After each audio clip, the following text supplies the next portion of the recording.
I'm really shy. So in order to kind of twist that, I have to turn my hat on. And I'm Tennessee bound today. So when I put on a hat, I flip it around like, see, there you go. Switch it around. My whole personality changes. Okay? It changes. And I say that because we as leaders, we change. We have to change. If we don't change, if we do not change, then our leadership principles fall to the wayside. So let me ask you this question, and be honest. No one's taking numbers, no one's taking names. How many of you in this audience are okay followers? That's okay. How many of you are good followers? Okay. And how many of you in this audience are amazing, exceptional, dynamic followers? Okay. Okay. Well, I'm not. I do not like management because they don't do it my way. They don't do it my way. My way. So, I'm saying that because there comes a time where I have to go back and look. Why don't they listen to me? Is it because I'm not making sense? Is it because what I'm saying to them is not getting across because I'm not articulating it correctly? I'm not putting any execution behind it? And then I'm thinking to myself, maybe it's not them. Maybe it's me. So then I really have to kind of look at it from a perspective that I do not do any, let me ask this question. How many of you in the audience do something wrong? Do something wrong. Now, let me define what that means to me. I do not do anything wrong. I can always do it better.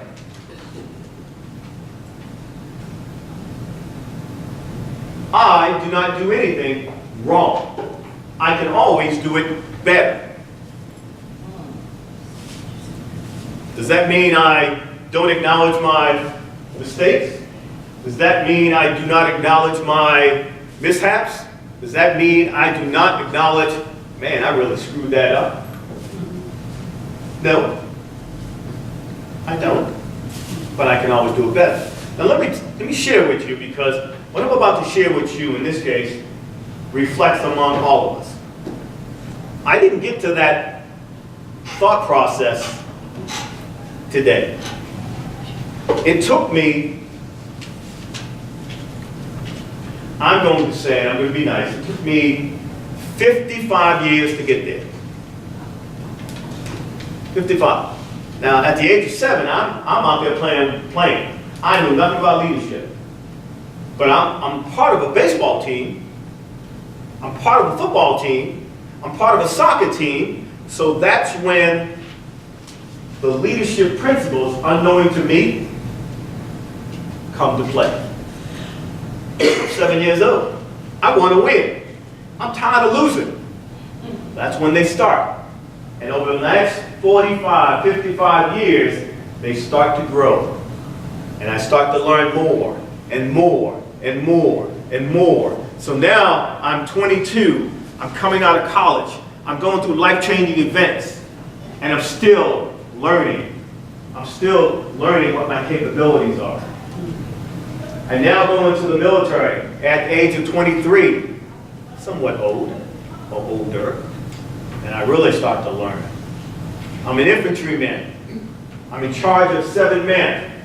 Didn't know anything about leadership, or how do you spell the word, let alone articulate it, pronunciate it. Didn't know. So now I'm really I'm learning. Now I'm retired. You think I learned something? I start working at DFAS, and oh, by the way, I'm sitting behind a desk. And now keep in mind, I just spent 20-something years learning, and I think I know it all. think I know it all.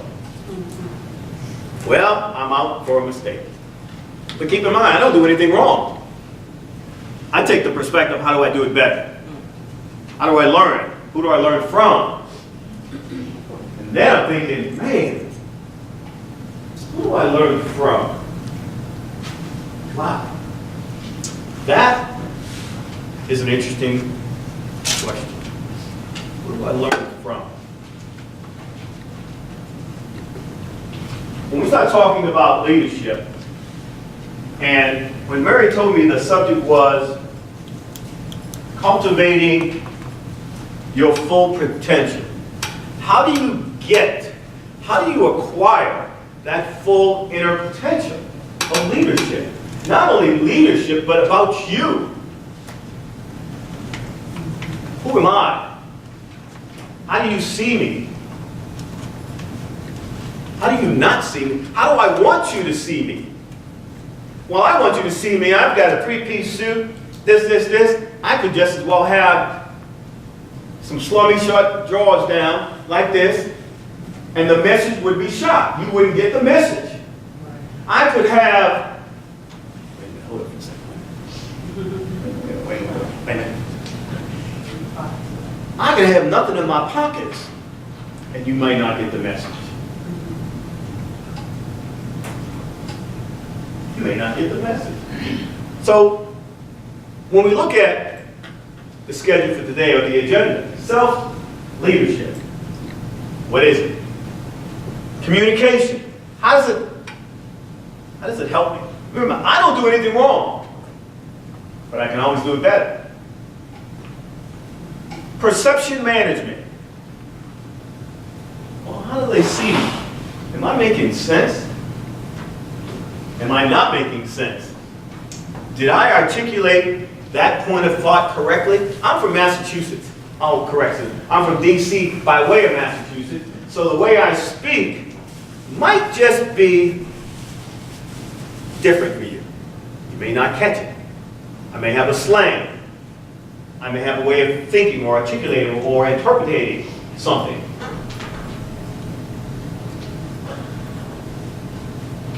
Do you know all the tips there are to manage, supervise, educate, stimulate, motivate someone to get to the next level? And maybe not. Do you ever think about values? Do you ever think about your values? Do you ever think about the values of someone who's in charge of you, who's supervising you? And when they're sitting you down in that counseling one-on-one, do you ever think of the fact that they're applying their value system to that critique? Just throwing it out there. So when we talk about, again, how do you cultivate, how do you build to become a better leader? There are so many, a wide vast of knowledge out there. And I don't care what seminar you go to, you will learn something different from everyone. It is not consistent across the board. I do not care if you go to different languages, different countries, different cultures. The message will be different because there's so much of it. It's an objective subject. How you speak is different than me. How you see things is different than me. How I see things is way different than you. But I'm in charge of all of y'all. I get to send you home free or go home today and get paid for it. But on the same token, I get to dictate what you do and what you don't do. What you can and cannot do. How you do it. And the only reason I can do that is because I'm the boss. That's how that works. But let's go back to step one. And the first part is self-leadership or self-assessment or self-indoctrination or self-understanding or self-micromanagement. understand that, or not understand, what I'd like for you to just take a quick thought of it. Leadership being an inside-out perspective. Inside-out perspective. My job today, my objective today, here for the next 20, 30 minutes, is not to teach you anything. It's to get you to start thinking. That's all I want you to do. You're not going to learn everything. You're not going to understand everything I say, or I may not articulate it correctly. What I'm hoping, when you leave here and you go back to your function or your job and your family tomorrow or this evening, you will then click. So when you're talking about leadership, how many of you are the leaders in your families? You address all of the challenges and the principles and what you think is right, what you think is wrong, and all that good stuff, right? Everything that you'll see and hear today can be relative in that environment, that dynamics. Everything. Now, when I said everything, remember I started out with I'm shy, so I had to really change my whole demeanor. I'm going to change it again. This time, I'm from Kentucky, and I'm putting on another hat. Because what that means is I'm changing my environment, my thinking environment.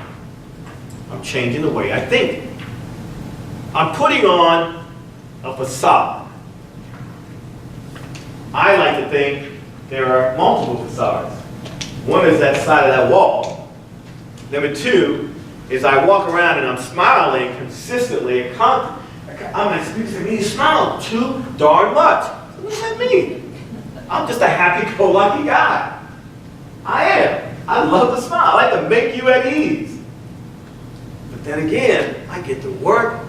I was telling a colleague this afternoon, I said, you know, by the time I get out of my truck and I get to that building, I'm going through 50 mood changes. Yeah. Okay? Really? Yeah. It's like, damn. First of all, it didn't start when I got out of the truck. It started when I woke up. And I've been doing this for X number of years.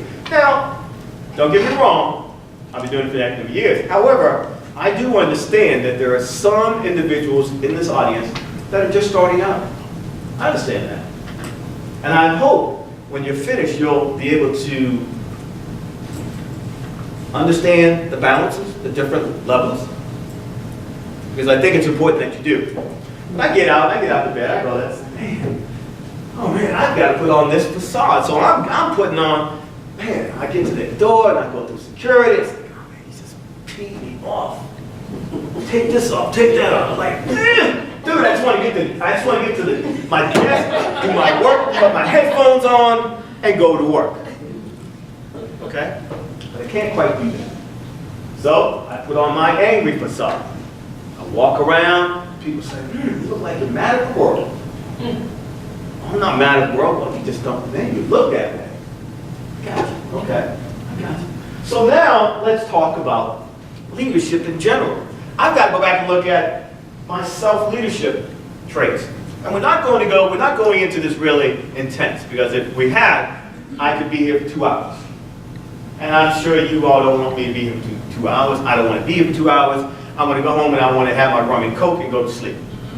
Okay? Or my rum and tea with honey and lemon and go to sleep. I need a hot toddy. I'm coming down. That being said. So let's talk about it. Leadership or self-leadership. I'm not going to read this verbatim because you can read. It's just an understanding of how do I lead myself before I can lead you, or I can lead you, or I can lead you. How do I lead myself? What gets me going? What motivates me? How do I motivate myself? I'm learning that every day. Every day. Keep in mind, I don't do anything wrong, but I always say to myself, how do I do it better? How do I do it better? Now, when we talk about self-assessment or self-leadership, I've got to ask you this question. Everyone wants to be promoted. Everyone wants to be that person in charge. just an informal survey. How many of you today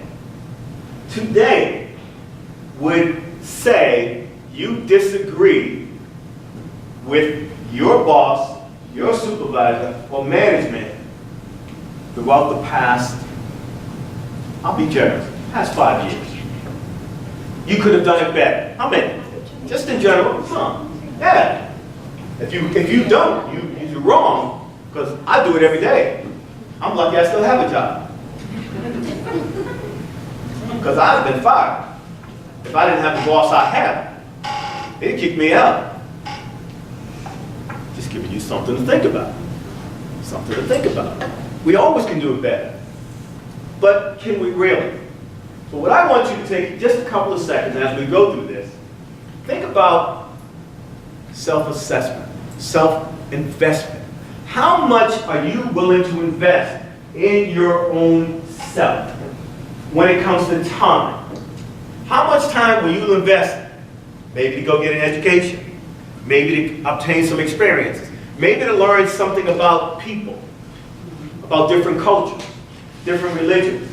What are you willing to invest in time? How much money are you willing to invest in yourself? If there's a course that you like and it costs $1,000, are you willing to invest that $1,000? Just asking. Just asking. I want to give you something to think about.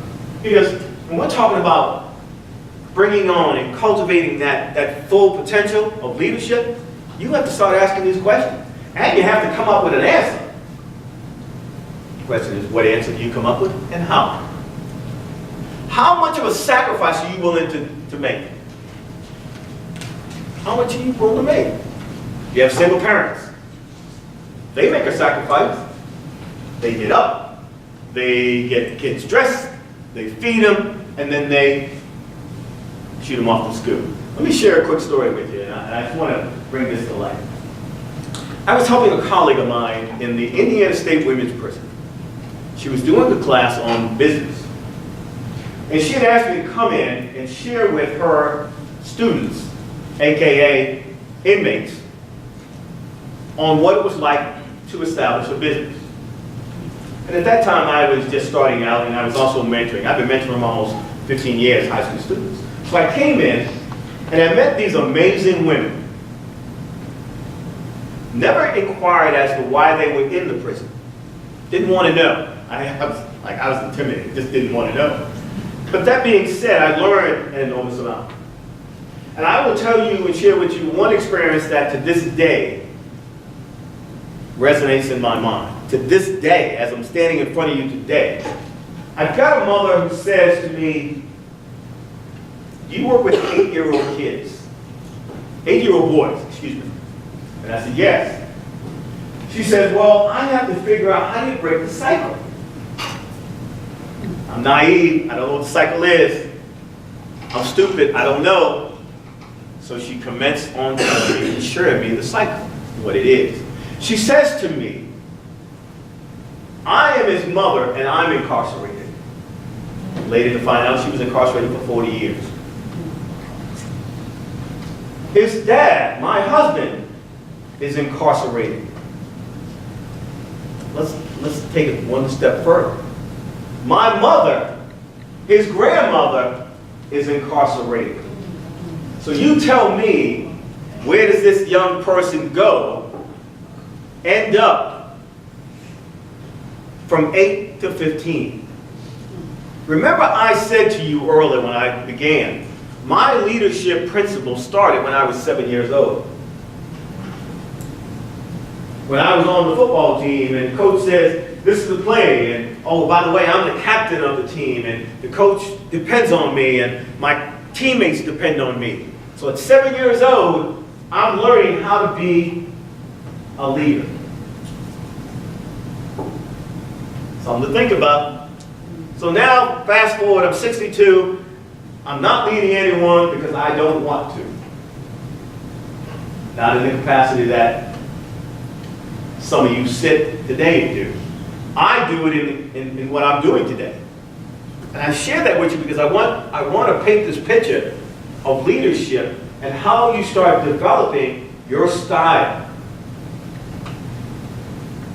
So let me ask you this other question.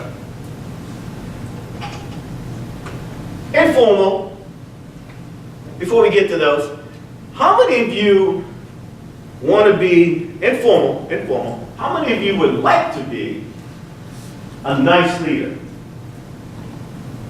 No one?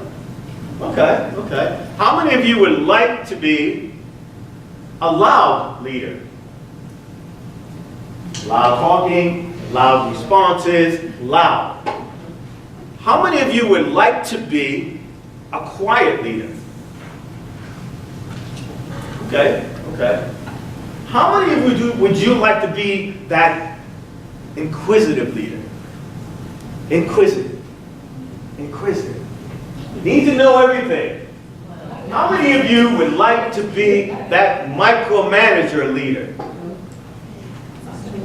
What? Oh, come on. Come on. Not a micromanager? No? You're not a micromanager? You don't want that? You don't like that? Why? Why don't you like it, if I may ask? I don't like somebody standing and watching over my shoulder telling me everything to do. I like the freedom to make the choices to do what I want. So you don't like, and excuse me, but you don't like me to be right here. Like, tell me, why were you late? Why didn't you have that job finished? That doesn't work? Okay, I got you. I got you. Okay. So, think about it. All of those elements, all those scenarios I just gave you, they all exist. Now let me ask this last question. How many of you just don't want to be managed? I don't want to be managed. Just don't want to be managed? Not at all. Not at all. But you, in essence, you really are being managed. You may not be being managed by someone, but you're managing yourself. You have to understand, in that capacity, what the risks are. How do you assess? You make decisions. I teach a class called the 7 R's. It's based on the return on investment. The first one is ROA, the return on your attitude. ROB is return on your behavior. ROC, return on your choices. ROD, return on your decisions. ROE, return on your emotions. ROI, return on your investment of time. And ROT, return on your thoughts. Every one of those attributes, every single one, attitude, behavior, choices, decisions, emotions, time, and thought will dictate what you do, how you do it, and why you will do it as a leader. You can't get away from it. You can't run and hide. You can't. If you think you can, then that's one of the elements that you're bringing truth to. Your decision to run away, not deal with it, not handle it, not address it. Your inability to communicate. And sometimes we want to say inability to communicate within ourselves is a challenge within leadership. So let's talk about these elements here. Leadership, self-leadership, self-awareness. Self-awareness. What are your intentions? What are your values? What do you value? Remember, you're also the leader in your household. So what happens if your leadership principles do not reflect positively among your children or your significant other? Something to think about. Because what we do at home, some would debate, some would argue, come into the work environment. It just do. You pissed off, you were upset with your husband, you bring it into work. Yo, back up, I didn't do it. Okay? And vice versa for the male. Well, I'm sorry, I didn't do it. Self-esteem. Self-awareness leads into self-esteem. How do you feel about yourself? I feel good. I got a suit on, I feel good. But I don't have any, none of this. So that kind of affects how I feel, what I can do, what I can't do. But hey, let's just say I had that, but I didn't have this. Would I feel any different? Maybe, maybe not. Maybe. Something to think about. Something just to think about. Okay? Self-confidence. Now I know, like leadership, all of you in this room, if we took a quick survey, you all would come up with a unique definition of self-confidence. It's like, man, I feel good, I feel eager, I'm knowledgeable, I'm smart, I'm ready to go, I can do this, I can do this, I can do this, I can do this. I should be promoted. I'm better than them. It kind of borders that egotistical bridge. It kind of borders that overconfidence line. But sometimes we don't realize that. Part of being a leader is when people acknowledge your inner confidence. And as you'll find out, if they acknowledge that, they will give you greater responsibility. But there's a catch to it. Self-efficacy. Can I believe that I'll do it? How many of you would say, in order to accomplish something, you have to feel that you have to achieve it? Or let's just say you have to know that you can do it. In the military, and some of you already know this, they would tell us, you're going to teach this subject. As a grunt, or the infantryman, that's what they told me. I don't know anything about this, dude. You're talking about fixing M16? What does that mean to me? So what they told us, the best way to learn something is to teach it. If you know nothing about how to fix an M16, start creating a lesson plan. Oh, by the way, when you create a lesson plan, you create the test first. Then you support that test, or the answers to that test, or the information to the answers to that test. That's how it's done. That's how it's done. So when you get the 10 questions, you then acquire the outcome that you're being judged by. Which means that as a leader, the results are what you're being judged by. So if you do a great job of creating the test questions, thus highlighting the information, thus giving it to the individuals, you then get a great report card. Make sense? Kind of scary, isn't it? Because all the way you're manipulating the scenarios. You're manipulating the outcome. You ever think about that? But then again, keep in mind, I wanted to make sure that you felt good about yourself. How many people, when they always fail, feel good about themselves? Not many people. Now, I told you, I don't do anything wrong. But I'm always asking myself, how could I have done it better? Because I know that I've learned over my X amount of years that it's not that easy to get it right the first time. Get it right the first time. Communication. How many of you in this audience today believe that you have a great communication skill with your kids? How many of you think in this audience you have a great communication skill with your significant other? Okay. How many of you in this room think you have a great communication skill with your boss? Okay. What if I told you, I gotta think this through. I'm gonna just ask you, where do you work at? Just tell me where. Capital Group. Where do you work at? The hospital. Hospital? Which hospital? From Tennessee. Okay. What do you work at? Any company. Okay. Let me ask you this, all three of you. If you had an opportunity to understand how your boss thought or think, would you take it? Would you? You understand what I'm asking? You understand what I'm asking? Because, and why would you take it, if I may ask? Why? I might see a different perspective and then it would help me.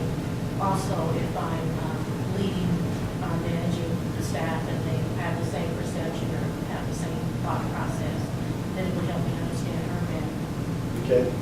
How would you, why would you say yes? I was thinking the same thing. Yeah, but give me something else. Give me something more.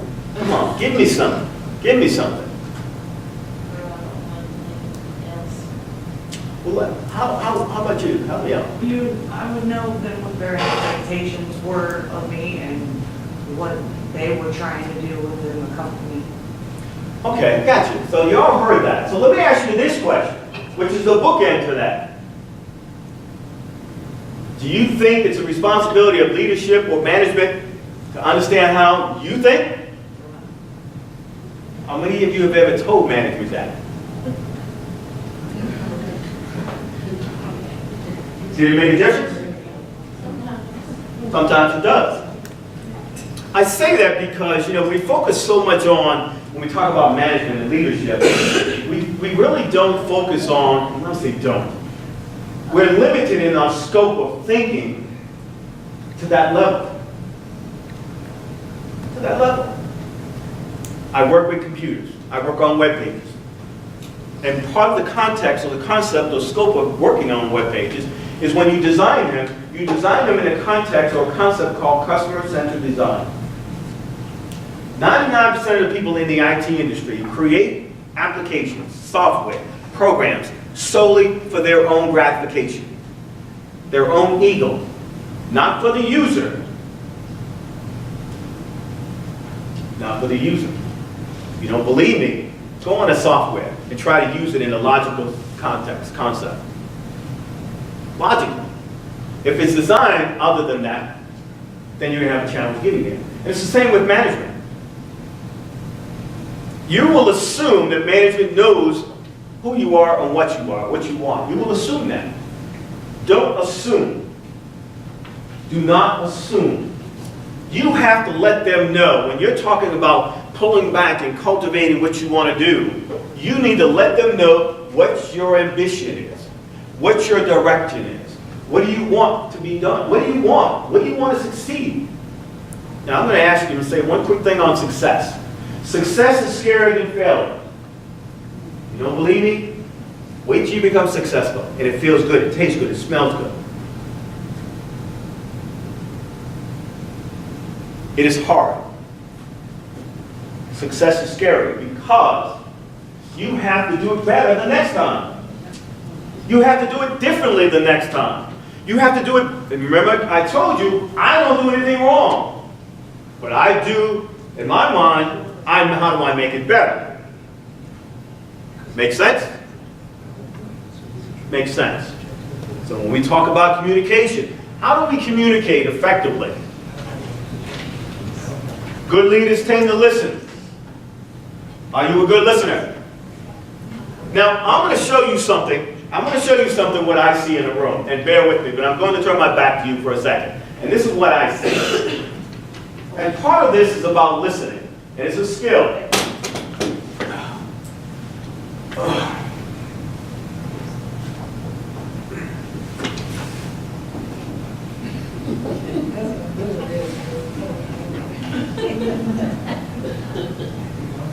Now, if you were teaching me, if you were instructing me, and I saw that, then my mind, from the professional I am, would tell me that we have a listening challenge. Now, I'm going to go a little deeper because I'm a leader and I'm an analyst. We don't have a leadership issue. We have a posture issue. We have a self-awareness, a self-confidence issue. We have a self-esteem issue.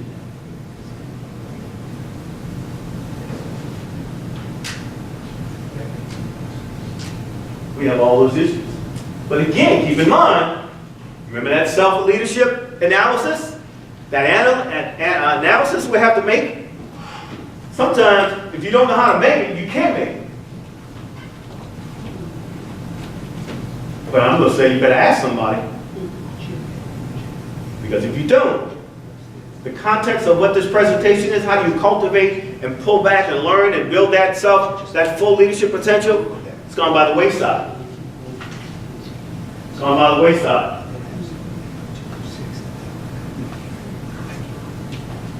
Perception management. Oh, I think I said enough on communication. Perception management. I love this subject. I love it. You know why I love it? Because we all have these perceptions. We all have them. So the question I have to ask of you, and I ask this of my students, and I've worked with universities, and I've worked with corporations, and it's perception. Some of you talked about, I understand when we talk about leadership, we talk about the 360, we talk about the winning, we talk about speed of trust, we talk about all those factors. But right here, this subject, perception management, is how do people see you? How do you want them to see you? If I came to work, I go down the hallways in defense and I'm not dressed like this, nobody says diddly squat to me. They don't say good morning, they don't say hi. Man, I put on this suit, I walk down the hall, they think I'm a damn executive, excuse my French. Perception. And again, I don't have a dime in my pocket. But you don't know that. I was talking to a colleague this morning, and I'm learning all the great things she does outside the building. And I was like, you serious? Perception. Perception management. I went to a game last night. I had a tux on, bow tie, all that good stuff. Walked in the room. And I started looking because of what I do. And I looked around. I'm looking for the guest of honor, or the host. I can't find him. Oh, did I say I was late? Oh, my way, I teach the subject. I'm getting on time, but it wasn't my fault. I don't do anything wrong. I just ask, how do I make it better? Perception management. You control it. You control the perception people have of you. You control the perception of what you want them to see, what you want them to hear. Articulation. I've been in conferences where I've talked to people, and I'm telling you, every other word was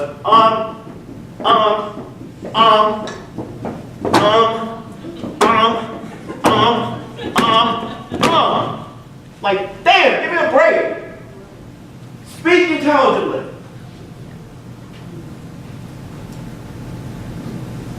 Again, leadership.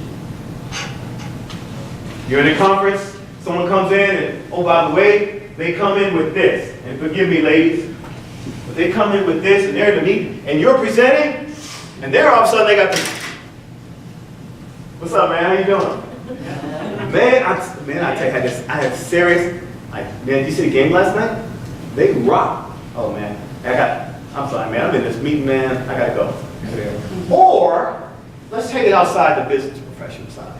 Let's say you're out to dinner with your friends and colleagues, okay? Now, I'm a millennial. I'm 22 years old. I'm 22. I'm old as you. And I'm sitting at the desk, and I've got my phone, and it's okay. It's okay. Well, is it really? Is it really? Is it really? Probably not. But you won't know that. You will not know that. You have no awareness of it. You have no concept of it. And this is part of one of the challenges with leadership. How do you lead? How do you coach? How do you motivate? How do you instruct? And how do you educate those that are uniquely different in age, that you have a responsibility of guiding them and motivating them. How do you do it? How do you do it? The millenniums are coming in now, and they're coming in fast, they're coming in fast, and they're coming in fast. Me, I've been around the block 20-some years. I'm not looking for the next promotion. I'm not looking for having to lead 12 people on a team. I'm not doing that. Hey, man, my director comes and says, man, John, I need you to do this. I need you to help me. We have to get this going. And what do? John says, boss, I think I can do this. I think I'll help you out. I'm a team player. But again, it's about communication. So now my responsibility is I have to work with millennials. And I have to refrain. I have to put it in a frame set as this ladies. I have two daughters, 28, 29, and 27. So I'm looking at it that way. How would I teach my daughters? How would I relate to my daughters? Because that's all I have to work with. Those are some of the challenges we have as leaders and managers. Keep in mind, that's how we have to do it. But again, going back to perception management. Fairness. Do I teach you? Do I counsel you differently than I counsel her? Because maybe there's an age difference? Do I? Maybe. Is it fair? Maybe. The only way someone would find out how I treated you is if you communicated that conversation with them. Something to think about.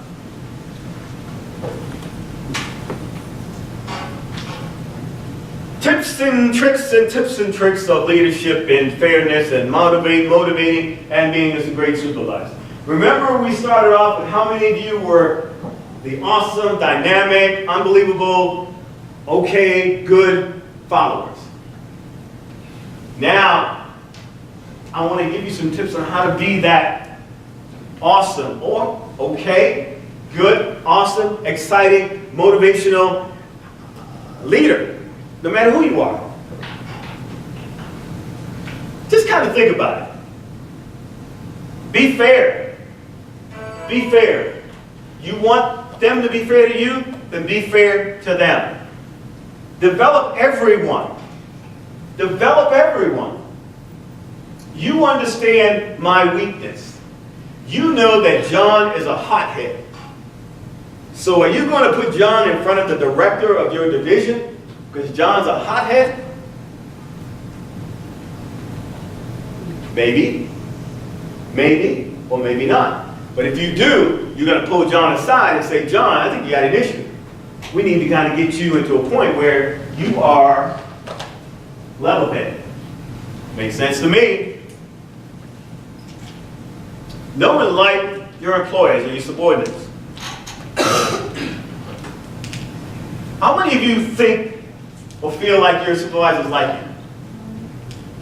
No one? Come on. No one, come on. You think your boss hates you? Do you think they have a responsibility of liking you? Do you? Do you think they have to like you? They don't? No, okay, parents. How many parents do we have in the room, if I may ask? Do you think your kids, you need to like your kids? Do you think they want you to like you? Or they want you to like them? Sure they do. Employee, parent, and no different. That parent-child relationship doesn't go away. It doesn't go away. You just have to be smart enough to manipulate. That's all. And that's exactly what you're doing. Remember I said there are multiple facades. Within that angle or the lane of facade, you have to play a certain number of roles. Role number one, I'm the employee.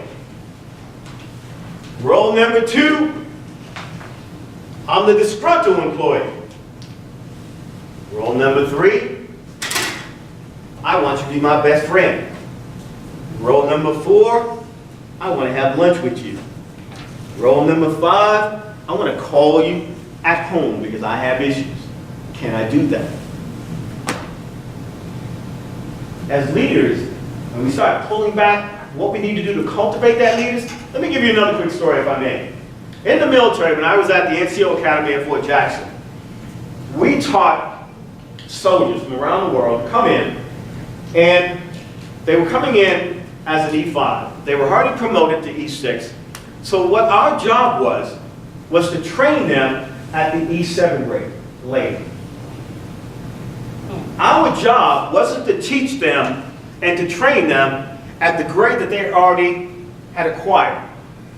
Our job was to train them at the grade after that. After that. They had already got the grade here from 5 to 6. The challenge they had was get it from 6 to 7. So for some of you who want to be promoted in your area, let your management know that. These are my goals. This is my desire. And then at that point, dress like it, talk like it, behave like it. Self-investment of it. Self-investment. Keep in mind, I had a dime in my pocket. But I had a tux on last night, I have a suit on today. I don't have a dime, a penny in my pocket. But I know from a networking perspective, that's what I share with as well. I know what I need to do. I know who I need to talk to. Makes sense to me. That's my self-investment, my self-leadership. So again, show continued interest. Show that you care. Show that you care. I understand you had a family emergency. Does it hurt for you to write a little note to say, sorry to hear about da-da-da, let me know if we can help you? It doesn't hurt. It doesn't hurt. It's almost like when someone invites you somewhere, they give you a gift, and someone says, I'm going to send you an email. Yo, man, thanks for the gift. I don't need an email. Don't send me an email. Don't send me an email. Of all people, don't send me one. I'd rather you not send me anything, but I would prefer that you took time to get that thank you card and say, Dear John, thank you very much for your inspiration, da-da-da-da-da. I really appreciate it. If there's anything I can help you with, please don't hesitate to ask. In your handwriting. That's leadership.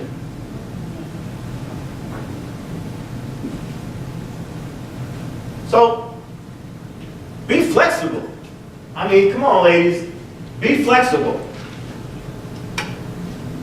That's a major word.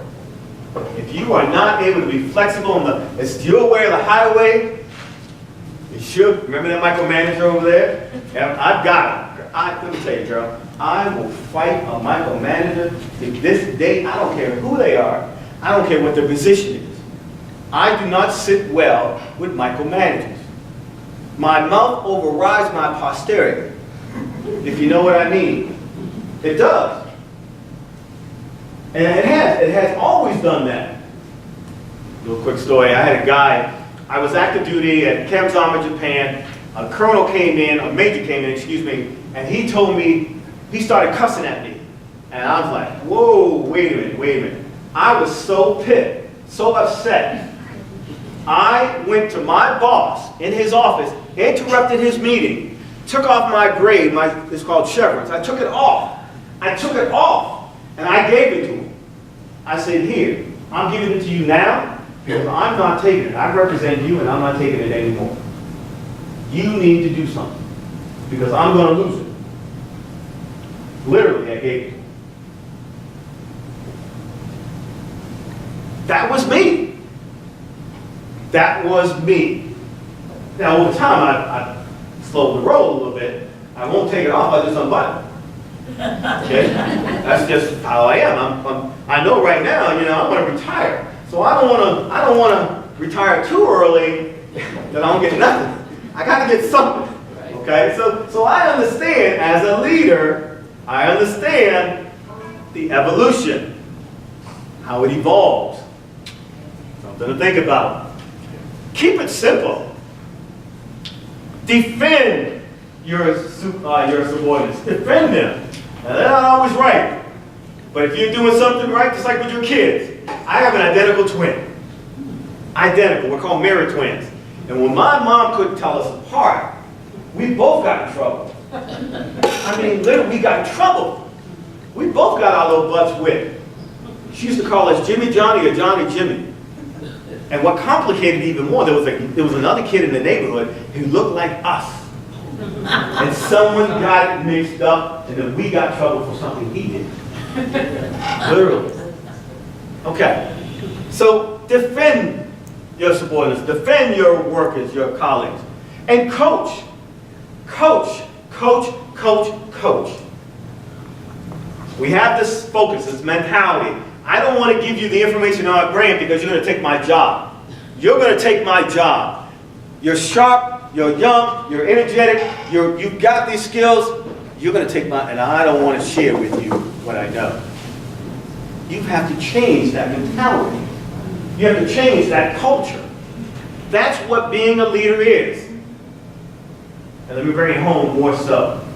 The last 2 months, you've read the papers. There was two high school coaches on the same team had an altercation behind the bleachers. They're fighting each other. Go figure that out. Now, most recently, you had a Pee-wee league that there were confrontations. So let's talk briefly about civility. What is it? What is civility? What is it? Just everybody, just tell me, what's civility? What's civility? Being able to agree to disagree. Agree to disagree? What else? What else is it? What else do you think it is? Respect. Respect. What? It's got to be more. What else is it? What about civility if you're going out? If you're going out on a date, what's civility in that life? Behaving according to social norms. Behaving according to social norms, respect, understanding certain sign language or certain languages, certain gestures, understanding the word no means no, regardless what side. What about different cultures in civility? I did a presentation at University of Indianapolis. And one thing I learned there, we had some individuals that were from different cultures. And one of the ways when we talked about networking, greeting, was simply when the hands were crossed like this, that was in essence, the way of saying hello. Civility comes a long lot of colors and different ways of doing it. Okay? Accountability. It's simple. You get counsel. And the boss says, you know, you didn't do a good job, the stats aren't where they need to be. Oh, and by the way, you know, we gotta get better. Well, keep in mind, I don't do anything wrong. I want to do it better. That's the coaching, that's the accountability. That's something to think about. That's all. All right. Now, when we finally look at this and to summarize values and ethics, and we just talked a little bit about it, so I'm not going into it, but it says good leaders possess the right values. And they understand ethics within the work environment. The best leaders are able to recognize that and apply it. But needless to say, how many of you in here trust your leaders? How many of you trust your leaders? How many of you trust your mate, your significant others? How many in this room like their significant others? That leads into trust. All right.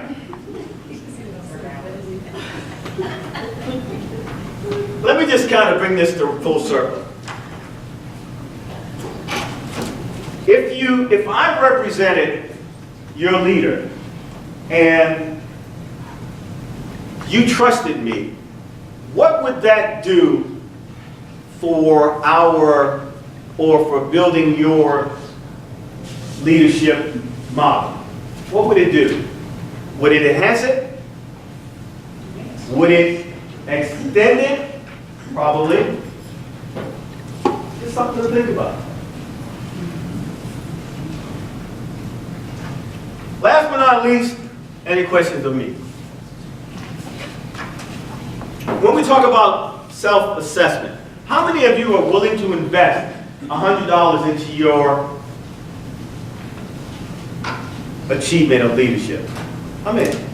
Anyone? How many of you are willing to invest $1,000 in your? How many of you willing to invest $2,000, $6,000, $7,000? Well, let me end this by saying this, guys.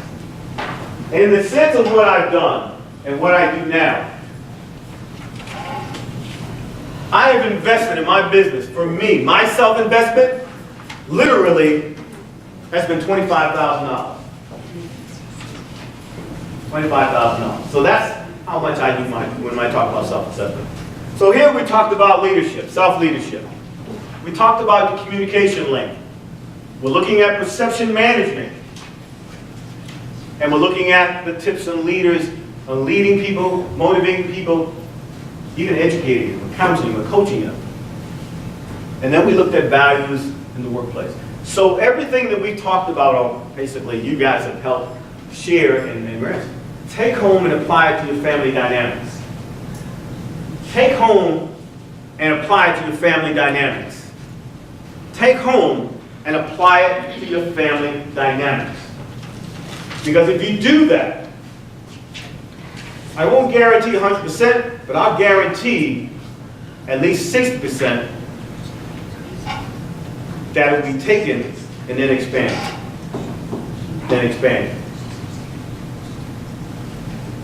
So I just want to end and say thank you so much for your time. I appreciate your listening.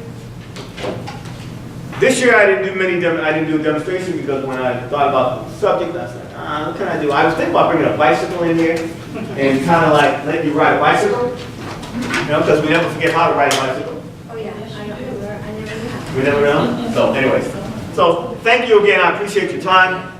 Have a great conference. I'm going to clean up that.